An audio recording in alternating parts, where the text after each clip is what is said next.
What's up? I was actually just looking through some footage from my recent experience in Kenya. Something that really stuck out was how shocked I was to learn about the East African slave trade, because up until this trip I'd only heard about it concentrated in West Africa.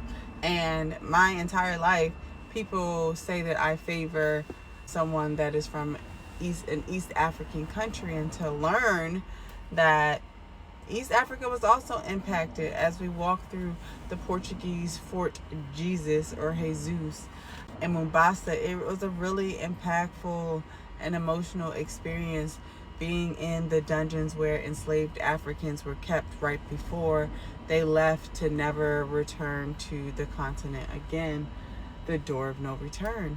And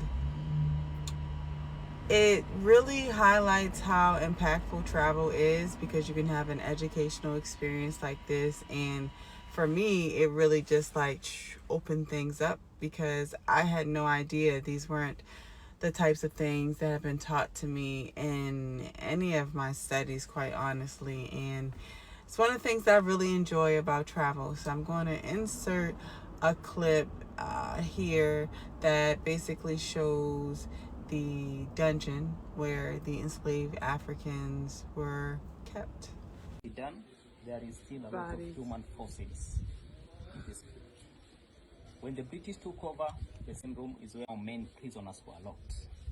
So a lot of things happened in this room. And it is so unfortunate that any history to do with slavery has not been documented.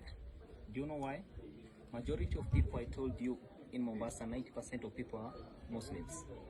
And these people intermarried and interacted with Arabs. So they are in one way or the other associated with the Arabs. So they always don't want to admit that the people whom they are associated with were doing slavery. In fact, if you could have got a tour guide from within, they always say there was no slavery, denying the truth, and yet it is something that was there. Anyone want to comment? Yes.